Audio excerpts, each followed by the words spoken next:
نحمده ونصلي على رسوله الأمين وصحبه وأجمعين أما بعد فأعوذ بالله السميع العليم من الشيطان الرجيم بسم الله الرحمن الرحيم واستعينوا بالصبر والصلاة وإنها لكبيرة إلا على الخاشعين الذين يظنون أنهم ملاقو ربهم وأنهم إليه راجعون وقال النبي صلى الله عليه وسلم قال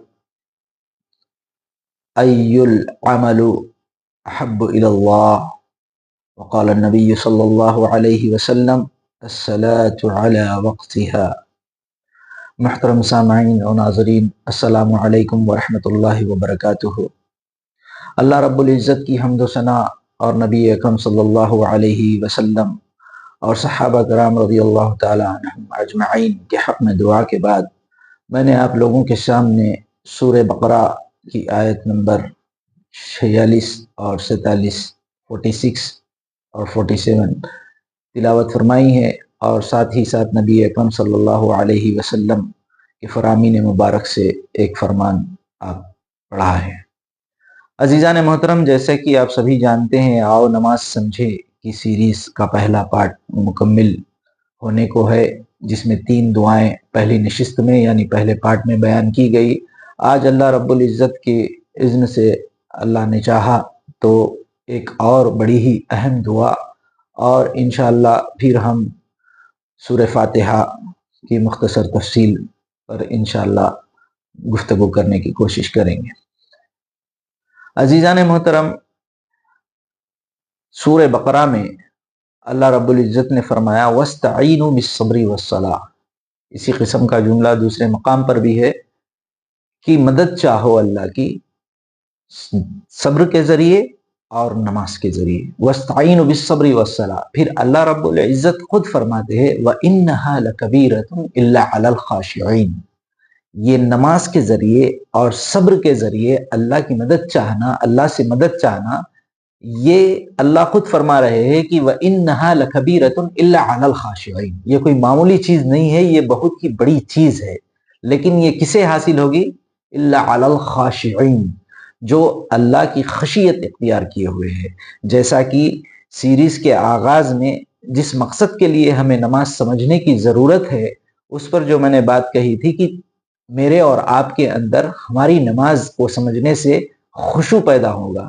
جب انسان کسی چیز کو سمجھ کر کرتا ہے کوئی کام تو اس کے اندر خشوع پیدا ہوگا، بالخصوص جب ہم نماز پڑھتے ہیں تو ہمارے اندر خشوع پیدا ہونا چاہیے۔ تو یہاں پر اللہ رب العزت فرماتے ہیں وَاسْتَعِينُوا بِالصَّبْرِ وَالصَّلَاةِ وَإِنَّهَا لَكَبِيرَةٌ إِلَّا عَلَى الْخَاشِعِينَ، اور خشوع کن لوگوں کو پیدا ہوتا ہے، اس کی بھی تشریح آگے کی آیت میں اللہ فرماتے ہیں الَّذِينَ يَظُنُّونَ أَنَّهُمْ مُلَاقُو رَبِّهِمْ وَأَنَّهُمْ إِلَيْهِ راجعون، جو لوگ الَّذِينَ يَظُنُّونَ أَنَّهُمْ مُلَاقُو رَبِّهِمْ، جو لوگ اللہ کی ملاقات کا گمان رکھتے ہیں، اور یہاں پر گمان یقین کے معنوں میں بیان کیا گیا ہے کہ جو چیز کو وہ اپنی آنکھوں سے نہیں دیکھے، اپنی حسیات یعنی اپنی جو 6 سینسز ہے، جو 5 سینسز ہے ہماری، جس سے ہم ٹچ کر کے، اسمیل کر کے فیل نہیں کر سکتے، لیکن ہمارا کانشیس، ہمارے اندر کا ضمیر جس کی گواہی دے گا کہ اللہ کا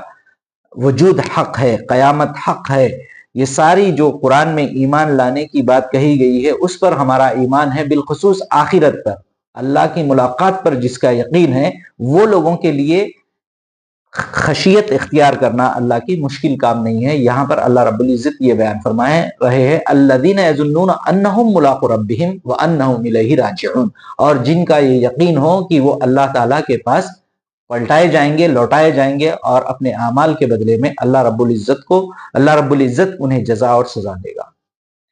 تو عزیزان محترم، پتہ یہ چلا کہ نماز میں خشوع حاصل کرنے کا سب سے بہترین ذریعہ یہ ہے کہ ہمیں آخرت پر کامل یقین ہونا چاہیے۔ ہمیں اللہ رب العزت کے پاس جواب دہی کا خوف اگر ہمارے دل میں آئے گا تو الٹیمیٹلی ہماری نماز میں خشوع پیدا ہوگا۔ اسی طریقے سے میں نے جو حدیث پڑھی ہے اس میں یہ بیان کیا گیا ہے کہ اللہ کے نبی صلی اللہ علیہ وسلم سے ایک صحابی پوچھتے ہیں کہ اے اللہ کے نبی، سب سے بہترین عمل، اللہ کو پسندیدہ عمل کون سا ہے؟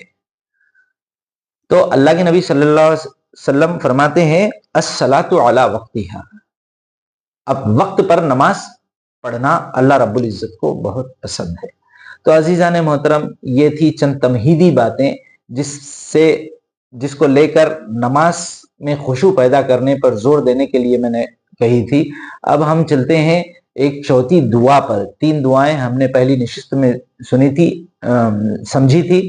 آج چوتھی دعا بڑی ہی مشہور دعا ہے، انی وجہت وجہی للذی فطر السماوات والارض حنیفا وما انا من المشرکین۔ اس قسم کی سورہ انعام میں آیت ہے، اور حدیث میں حنیفا مسلما وما انا من المشرکین، اس طرح کے بھی الفاظ آئے ہیں۔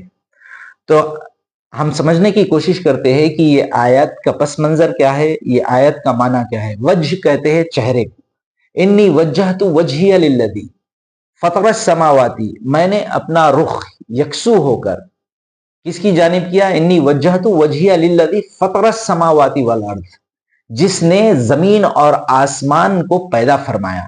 خلق السماواتی نہیں بلکہ فطر السماواتی، یعنی اہل علم کہتے ہیں کہ خلق السماواتی اور فطر السماواتی کا فرق اہل علم یوں بیان کرتے ہیں کہ فطر السماواتی بالکل جو وجود میں نہیں تھا اس کو وجود بخشنا، یعنی کہ some thing out of nothing, سمجھیے آپ، some thing out of nothing.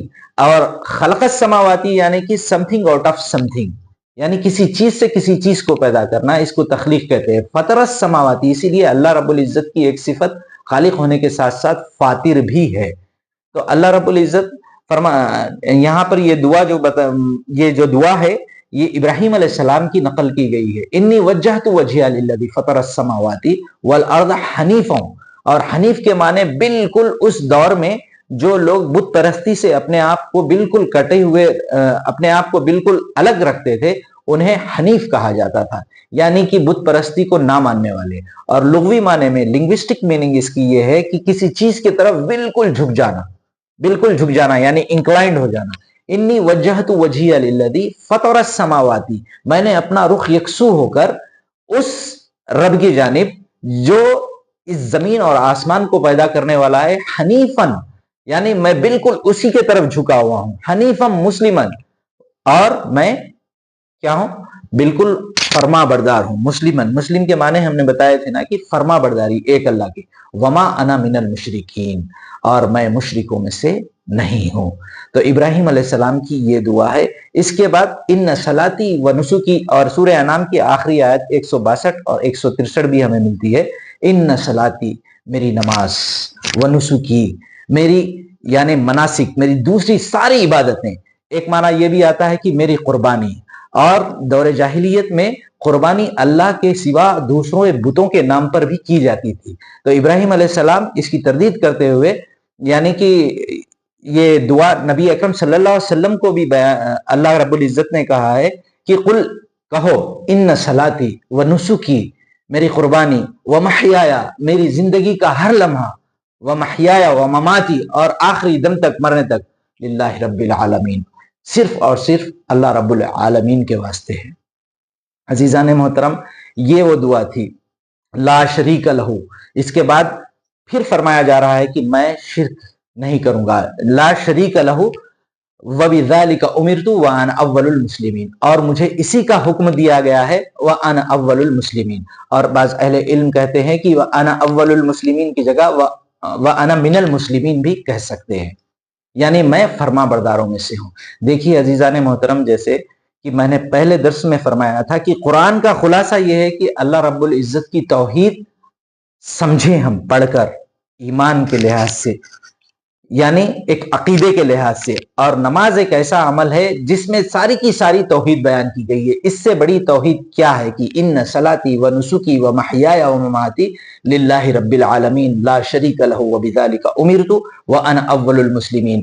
بندہ جب اس دعا کو بالکل سمجھ کر، بالکل یعنی کہ کیا کہہ رہا ہے سمجھ کر، جب اس توحید کا اقرار کر کر نماز میں داخل ہوگا، تو کیا یہ ممکن ہے کہ اس سے شرک ہو؟ کیا یہ ممکن ہے کہ اس سے کسی اور دوسروں سے مدد طلب کرنے کی طرف اس کا ذہن بھی جائے؟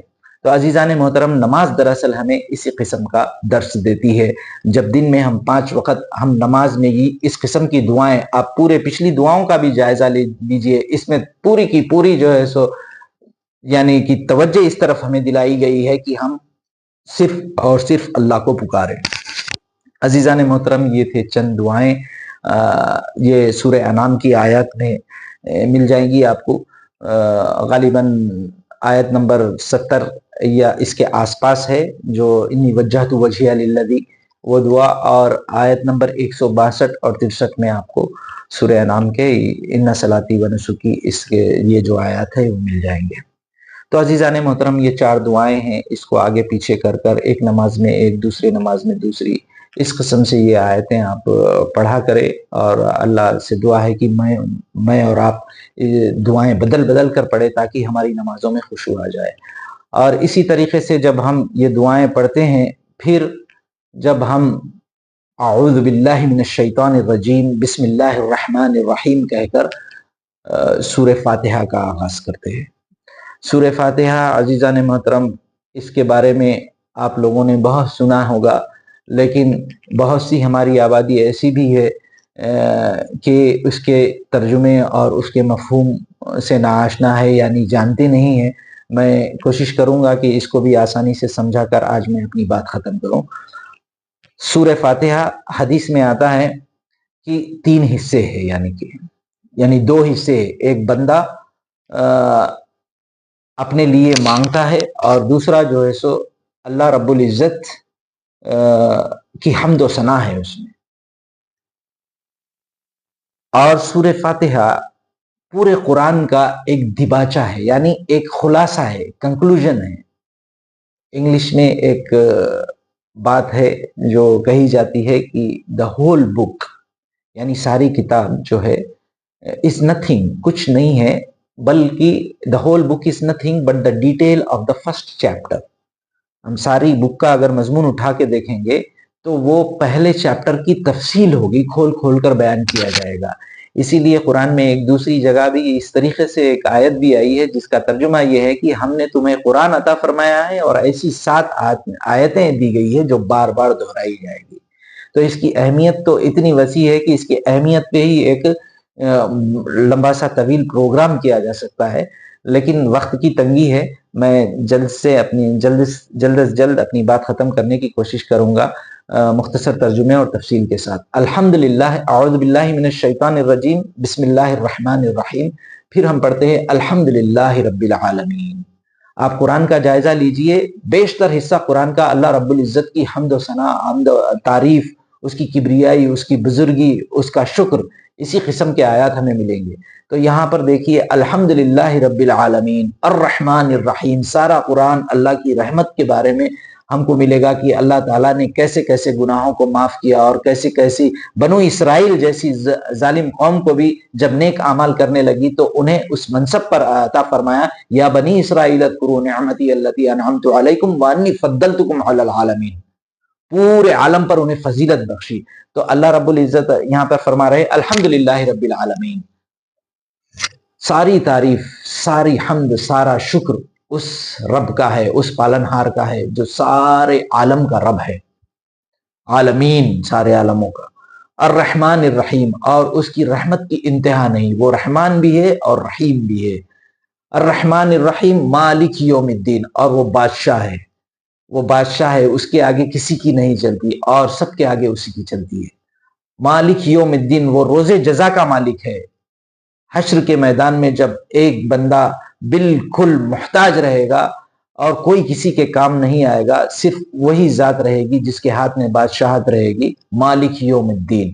پھر بندہ عہد کرتا ہے اللہ رب العزت سے ایاک نعبد، ہم تیری ہی عبادت کریں گے. اور اگر ہم قرآن کا جائزہ لیں گے تو جگہ جگہ پر ہمیں ملے گا کہ تمہیں صرف میری عبادت کرنی ہے اور کسی کے ساتھ شرک نہیں کرنا ہے. یہ قرآن کا خلاصہ ہے. اور اس صورت میں بھی اگر ہم دیکھیں گے تو بالکل سینٹر میں فکس کی گئی ہے یہ آیت، بالکل سینٹرل تھیم. یعنی قرآن کا سینٹرل تھیم کیا ہے؟ ایاک نعبد، یہ صرف تیری ہی عبادت کریں گے. اللہ رب العزت فرما رہا ہے کہ صرف میری عبادت کرنی ہے، مجھی سے مدد طلب کرنی ہے، کسی کے ساتھ کسی کو میرے ساتھ شریک نہیں کرنا ہے۔ اور اس صورت میں بھی آپ دیکھیں گے تو بالکل سنٹر، 7 آیتوں میں یہ سنٹر، ایاک نعبد و ایاک نستعین۔ پھر اس عبادت کو لوگوں نے غلط طریقے سے، یعنی کہ غلط چیزیں، رسم و رواج، بدعات، اس کو بھی عبادت کا نام دے کر دین میں شامل کرنے کی ہر زمانے میں کوشش کی ہے، اور یہ کوشش کی جاتی رہے گی۔ اس سے بچنے کا طریقہ کیا ہے؟ اللہ رب العزت سے ہدایت۔ اور اللہ رب العزت نے گویا کہ ایسے کی ہماری انگلی پکڑ کر ہمیں چلنا جس طریقے سے سکھایا گیا، دعا بھی اللہ رب العزت نے اس طریقے سے سکھائی کہ سب سے پہلی چیز جس کو مانگنی ہے، اللہ رب العزت نے انسان کے زبان پر یہ جاری فرمایا کہ اہدنا الصراط المستقیم۔ اور جب بندہ مانگ لیا کہ مجھے صراط المستقیم، سیدھی راستہ دکھا، سیدھا راستہ، تو اللہ رب العزت نے فرمایا سیدھا راستہ وہ ہے جس کو میں نے قرآن میں اس طریقے سے ذکر کیا ہے کہ ان پر انعام ہوا، صراط الذین انعمت علیہم۔ تو اللہ رب العزت پورے قرآن میں اگر ہم جائزہ لیں گے تو 2 قسم کے لوگوں کا ذکر کیا ہے کہ کن پر انعام ہوا ہے، کن پر غضب ہوا ہے، یہی قرآن میں ملے گا ہمیں۔ تو یہاں پر ہمیں یہ سکھایا جا رہا ہے کہ اہدنا الصراط المستقیم، ہمیں سیدھا راستہ دکھا، صراط الذین انعمت علیہم، ان لوگوں کا راستہ جن پر تیرا انعام ہوا ہے، صراط الذین انعمت علیہم غیر المغضوب علیہم، نہیں ہمیں ان کا راستہ مت دکھا یا ان کے راستے کی پیروی کرنے والا مت بنا جن پر تیرا غضب ہوا ہے۔ قرآن کریم کا پھر ہم اگر جائزہ لیں گے تو بیشتر حصہ ہمیں ان لوگوں کا ملے گا جن پر اللہ رب العزت کا غضب ہوا ہے، اللہ رب العزت کے آیات کو جھٹلانے کے بدلے میں، نبی اکرم صلی اللہ علیہ وسلم یا انبیاءوں کی بات نہ ماننے کے بدلے میں ان پر عذاب ہوا ہے۔ صراط الذین انعمت علیہم، ان کا راستہ جن پر تیرا انعام ہوا ہے، غیر المغضوبی، نہ ان کا راستہ جن پر تیرا غضب ہوا ہے، ولا الضالین، اور نہ ان کا راستہ جو گمراہ ہوا ہے۔ اہل علم یہاں سے مغضوب قوم کو بنو اسرائیل لیتے ہیں، اور ضالین قوم کو بنو نصارہ یعنی کرسچنز جسے ہم بولتے ہیں نصارہ، ان کو لیتے ہیں۔ نصارہ کے بارے میں قرآن میں دوسرے مقامات پر تعریف بھی کی گئی ہے، اور انہیں بتایا گیا ہے کہ وہ آپ سے بہت، یعنی مومنین سے نرم رہنے والے ہیں۔ اس کی تفصیل کا ذکر کرنا اب وقت نہیں ہے کہ اس کو تفصیل سے بات کرے۔ بہرحال بہت ساری چیزیں ان کے بارے میں پازیٹیو بیان کی گئی ہے، لیکن پھر بھی کیا ہے، کیونکہ گمراہی کہیں پر بھی لے جا سکتی ہے، اس کی بھی دعا اللہ تعالیٰ نے ہم پر رحم فرما کر یہ کروائی ہے کہ غیر المغضوب علیہم ولا الضالین۔ پھر اس کے بعد ہم کہتے ہیں آمین، یعنی کہ اے اللہ یہ سچ ہو جائے جو ہم دعا مانگتے ہیں۔ اللہ رب العزت سے دعا ہے کہ یہ جو دعا ہے سورہ فاتحہ ہم جو روز پڑھتے ہیں، اللہ رب العزت اس کو قبولیت بخشے اور ہماری زندگی میں ہدایت عطا فرمائے۔ آمین، وآخر الدعوانا ان الحمد للہ رب العالمین۔